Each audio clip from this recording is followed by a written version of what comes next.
അർച്ചന ചേച്ചി LLB സീരിയലിന്റെ ഇന്നത്തെ എപ്പിസോഡിന്റെ റിവ്യൂലേക്ക് എല്ലാവർക്കും സ്വാഗതം. അങ്ങനെ അച്ചുവിന്റെയും രുക്കുവിന്റെയും പിണക്കം മാറിയതിലുള്ള സന്തോഷത്തിലാണ് എല്ലാവരും. ഇതൊരു ആഘോഷമാക്കാനായി അനന്തനും മുകുന്ദനും ചേർന്ന് ഒരു പാർട്ടി നടത്താൻ വരെ ആലോചിക്കുന്നുണ്ട്.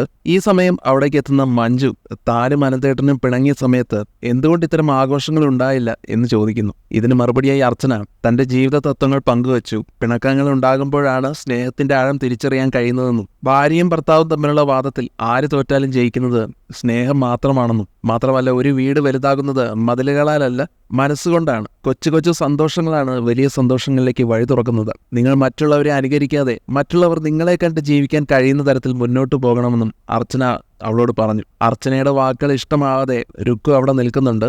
രുക്കുവിന് ഇപ്പോഴും അർച്ചനയോടുള്ള ദേഷ്യം മാറിയിട്ടില്ല. ഇതിനിടയിൽ ചിന്നു എല്ലാവർക്കും കഴിക്കാനായി ലഡുവുമായിട്ട് വരുന്നു. എല്ലാവരും ലഡു എടുത്തെങ്കിലും അച്ചുവും രുക്കുവും എടുക്കുന്നില്ല. തുടർന്ന് മറ്റുള്ളവരുടെ നിർബന്ധപ്രകാരം അച്ചുവും രുക്കുവും മനസ്സോടെ ലഡു കൈമാറി കഴിക്കുന്നു. ഈ മധുരത്തോടെ പഴയതെല്ലാം മറന്ന് പുതിയൊരു ജീവിതം ആരംഭിക്കണമെന്ന് അർച്ചന അവരോട് പറയുന്നു. എന്നാൽ ഈ മധുരം പലർക്കും നാളെ കയ്പായി മാറും, അതിനാണ് ഞാൻ തിരിച്ചു വന്നത് എന്ന് രുക്കു മനസ്സിൽ കണക്ക് കൂട്ടുന്നുണ്ട്. ഒടുവിൽ ചിന്നുവിന്റെ ആവശ്യപ്രകാരം എല്ലാവരും ഒരുമിച്ച് ചിരിച്ചൊരു സെൽഫിയൊക്കെ എടുക്കുന്നുണ്ട്. കോടതിയിലേക്ക് പോകാനൊരുങ്ങുന്ന വിജയ് ശങ്കറിന് ചിന്നുവിന് കോൾ വരികയാണ്.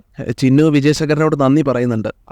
അച്ഛൻ ഇടപെട്ടതുകൊണ്ടാണ് കുഞ്ഞമ്മാവനും രുക്കുവാന്റിയും ഉൾപ്പെടെ എല്ലാവരും സന്തോഷത്തിലായതെന്നും ചിന്നു അറിയിച്ചു. താൻ കാത്തിരുന്ന പ്രതികരണമാണിതെന്നും കാര്യങ്ങൾ ഉദ്ദേശിച്ച വഴിക്കാണ് പോകുന്നതെന്നും വിജയശങ്കർ മനസ്സിൽ ചിന്തിക്കുന്നു. തുടർന്ന് ചിന്നുവിനോട് അദ്ദേഹം ഒരു ആവശ്യം ഉന്നയിക്കുന്നുണ്ട്. ഞാൻ നിങ്ങൾക്ക് സന്തോഷം നൽകിയതുപോലെ അതേ സന്തോഷം മോളിൽ നിന്ന് അച്ഛനും പ്രതീക്ഷിക്കാമോ എന്ന്. തനിക്ക് വേണ്ടി ഇത്രയും ചെയ്ത അച്ഛന് വേണ്ടി തിരികെ ചെയ്യുന്നത് തന്റെ കടമയാണെന്നും അത് തീർച്ചയായും ഉണ്ടാകുമെന്നും ചിന്നു വിജയശങ്കറിന് ഉറപ്പ് നൽകുന്നു. ചിന്നുവിൽ നിന്ന് ആ ഉറപ്പ് കിട്ടിയതിൽ സന്തോഷം പ്രകടിപ്പിച്ച് വിജയശങ്കർ ആണെങ്കിൽ ഫോൺ വെക്കുകയും ചെയ്യുന്നു. എന്നാൽ ഈ സംഭാഷണം എല്ലാം കേട്ടുകൊണ്ട് മറ്റൊരാൾ അവിടെ ദേഷ്യത്തോടെ ഇരിക്കുന്നുണ്ടായിരുന്നു, ചന്ദ്രയോട് വിജയശങ്കർ ചിന്നു വിളിച്ച കാര്യവും തനിക്ക് സന്തോഷം തിരികെ നൽകാൻ അവൾ ഉറപ്പ് നൽകിയ കാര്യവുമെല്ലാം പറയുന്നുണ്ട്. ചിന്നു തന്നെ വിശ്വസിച്ചു തുടങ്ങിയെന്നും വിജയശങ്കർ ചന്ദ്രയോടായിട്ട് പറയുന്നുണ്ട്. എന്നാൽ ഇതിൽ ദേഷ്യപ്പെട്ട ചന്ദ്ര തനിക്കൊട്ടും സന്തോഷമില്ലെന്നും അർച്ചനയുടെ മുന്നിൽ തന്റെ മാനവും അഭിമാനവും പോയെന്നും ഒക്കെ പറയുകയാണ്. അർച്ചനയോട് പകരം ചോദിക്കാതെ സമാധാനമുണ്ടാകില്ലെന്ന് തന്നെ ചന്ദ്ര വ്യക്തമാക്കുകയാണ്. ഇത് കേൾക്കുന്ന വിജയശങ്കർ ആകട്ടെ ചിന്നുവിന്റെ ഈ താങ്ക്സ് കോൾ അർച്ചനയോട് പ്രതികാരം ചെയ്യാനുള്ള അവസരത്തിന്റെ ഭാഗമാണെന്ന് ചന്ദ്രയോട് പറയുന്നു. കൂടുതൽ വിവരങ്ങൾ പിന്നീട് അറിയാമെന്ന് പറഞ്ഞ് വിജയശങ്കർ പിന്നീട് കോടതിയിലേക്ക് പോവുകയും ചെയ്യുന്നു. ചന്ദ്രയാണെങ്കിൽ ദേഷ്യത്തോടെ അർച്ചനയുടെ മുന്നിൽ നാണം കെട്ട നിമിഷങ്ങളെല്ലാം ആലോചിച്ചുകൊണ്ട് നിൽക്കുകയാണ്. പിന്നീട് കാണിക്കുന്നത് കോടതിയിൽ അർച്ചന എത്തുമ്പോൾ ദീപ്തിയോട് രുക്കുവും അച്ചുവും തമ്മിലുള്ള പിണക്കം മാറിയതിന്റെ സന്തോഷമെല്ലാം പങ്കുവയ്ക്കുന്നുണ്ട്. വിജയശങ്കർ കേസ് കൊടുക്കാതിരുന്നത് വലിയ ആശ്വാസമായെന്നും അർച്ചന പറയുന്നുണ്ട്. ഈ സമയം വസു വന്ന ഒരു പുതിയ കുഴപ്പം പിടിച്ച കേസ് വന്നിട്ടുണ്ടെന്ന് അറിയിക്കുകയാണ്. കേസ് പറയാൻ ഒരു അച്ഛനും മകളുമാണ് എത്തിയിരിക്കുന്നതെന്ന് അറിയിക്കുമ്പോൾ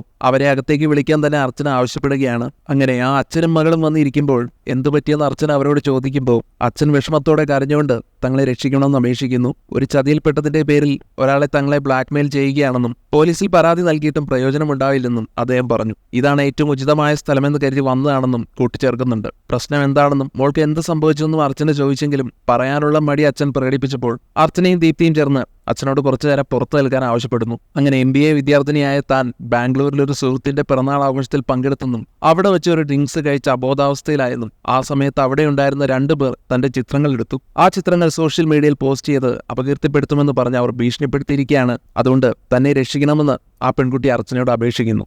അർച്ചനയാണെങ്കിൽ ഇത് കേൾക്കുമ്പോൾ ആകെ ഞെട്ടുന്നുണ്ട്. ആ കുട്ടിയുടെ വാക്കുകൾ കേട്ട അർച്ചന തനിക്കുണ്ടായ കരിമലക്കുടിയിലെ സംഭവം ഓർത്തു പോകുന്നു. താനും വന്ന അബോധാവസ്ഥയിലായിരുന്നു. തന്നെ രക്ഷിച്ച ആളുടെ കയ്യിൽ ക്യാമറ ഉണ്ടായിരുന്നു. അയാൾ തന്റെ ചിത്രങ്ങൾ എടുത്തിരിക്കുമോ, തന്നെ ബ്ലാക്ക്മെയിൽ ചെയ്യുമോ എന്നും അർച്ചന ആശങ്കപ്പെടുന്നുണ്ട്. എന്തായാലും ആ പെൺകുട്ടിയുടെ അച്ഛൻ അകത്തേക്ക് വന്നപ്പോൾ ദീപ്തി അയാളോട് പറയുന്നുണ്ട് ഈ കേസ് ഏറ്റെടുക്കുമെന്ന്, നീതി നേടിത്തരുമെന്ന്. പക്ഷെ അർച്ചന അപ്പോഴും പഴയ ഓർമ്മകളിൽ മുഴുകി നിൽക്കുകയായിരുന്നു. ദീപ്തി പലതവണ വിളിച്ച ശേഷമാണ് അർച്ചന ചിന്തകളിൽ നിന്ന് പുറത്തു വന്ന് കേസ് ഏറ്റെടുക്കാൻ സമ്മതിച്ചത്. കക്ഷികൾ പോയ ശേഷം കേസ് കിട്ടിയതിൽ സന്തോഷിക്കുന്നതിന് പകരം അർച്ചന എന്താണ് മൂഡ് ഓഫ് ആയിരിക്കുന്നതെന്ന് ദീപ്തി ചോദിച്ചപ്പോൾ വ്യക്തിപരമായ ചില കാര്യങ്ങളുണ്ടെന്നും അതൊക്കെ പിന്നീട് പറയാമെന്നും പറഞ്ഞ് അർച്ചന ഓഫീസിൽ നിന്ന് എഴുന്നേറ്റ് പോയി. അതിനുശേഷം ഒരു കോഫി ഷോപ്പിൽ വെച്ച് ദീപ്തി വീണ്ടും അർച്ചനയോട് കാര്യങ്ങളെല്ലാം തിരക്കുന്നു. ആ പെൺകുട്ടിയുടെ കാര്യങ്ങൾ കേട്ടതാണോ പ്രശ്നമായതെന്ന് ചോദിക്കുന്നു. എന്നാൽ തനിക്ക് തന്റെ കാര്യങ്ങൾ ഓർത്താണ് ടെൻഷനെന്ന് അർച്ചന വെളിപ്പെടുത്തി. കരിമലക്കുടയിൽ താനും അബോധാവസ്ഥയിലായിരുന്നു. തന്നെ രക്ഷിച്ചയാൾ ഫോട്ടോഗ്രാഫർ ആയിരിക്കാം. അയാളുടെ കൈവശമുണ്ടായിരുന്ന ക്യാമറ ഉപയോഗിച്ച് തന്റെ ചിത്രങ്ങൾ എടുത്തിട്ടുണ്ടാകുമോ എന്ന് അർച്ചന സംശയിക്കുന്നു. അയാൾ തന്നെ ബ്ലാക്ക്മെയിൽ ചെയ്യാനായി നഗരത്തിലെത്തിയിരിക്കാമെന്നും ഈ സംശയങ്ങൾ തീർക്കാൻ അയാളെ നേരിൽ കാണാൻ ഹോട്ടലിൽ പോകണമെന്നും അർച്ചന ദീപ്തിയോട് പറയുന്നുണ്ട്. പിന്നീട് അർച്ചനയും ദീപ്തിയും അയാളെ കണ്ടെത്താനായി ഹോട്ടലിൽ പോകുന്നു. അയാളെക്കുറിച്ച് അറിയാനായി CCTV പരിശോധിക്കണമെന്ന് ആവശ്യപ്പെട്ടപ്പോൾ അത് കുറച്ചു ദിവസമായി കേടാണെന്ന് ഹോട്ടൽ സ്റ്റാഫ് അറിയിക്കുന്നുണ്ടായിരുന്നു. എന്തായാലും അർച്ചന ഒരു ഏകദേശ രൂപം പറഞ്ഞു കൊടുത്തപ്പോൾ അത് JK സാർ ആണെന്ന് സ്റ്റാഫിന് മനസ്സിലാവുകയും ചെയ്തു. എന്നാൽ ആ JK സാർ താൻ ആരാണെന്നോ തന്റെ വിവരങ്ങൾ വെളിപ്പെടുത്തരുതെന്ന് കർശനമായി നിർദ്ദേശിച്ചിരുന്നതിനാൽ സ്റ്റാഫ് വിവരം നിഷേധിച്ചു. ഒരുപാട് പേർ വന്നു പോകുന്ന ഇവിടെ ഒരാളെയും ഓർത്തു വയ്ക്കാൻ കഴിയില്ലെന്നും മദ്യപാനികളോ സിഗരറ്റ് വലിക്കുന്നവരോ ഒന്നും ഇപ്പോൾ താമസിക്കുന്നില്ലെന്നും അയാൾ പറയുന്നുണ്ടായിരുന്നു. അങ്ങനെ എന്തെങ്കിലും ശ്രദ്ധയിൽപ്പെട്ടാൽ അറിയിക്കാമെന്നും സ്റ്റാഫ് ഉറപ്പു നൽകി. ഏതായാലും അവിടെ നിന്നിട്ട് കാര്യമില്ലെന്ന് ദീപ്തി പറഞ്ഞപ്പോൾ അർച്ചനയും ദീപ്തിയും അവിടം വിട്ടു. JK സാറിനെ എന്തിനാണ് ഇവർ അന്വേഷിക്കുന്നതെന്നും ഉദ്ഘാടന പ്രസംഗത്തിലായിരിക്കാമെന്നും സ്റ്റാഫ് മനസ്സിൽ ചിന്തിക്കുന്നു. JK സാർ അവിടെ താമസിക്കുന്നില്ലെന്നും ചിലപ്പോൾ മറ്റാരെങ്കിലും കാണാൻ വന്നതായിരിക്കാമെന്നും ദീപ്തി പറഞ്ഞിട്ടും അർച്ചന കടുത്ത ടെൻഷനിൽ തന്നെയാണ്.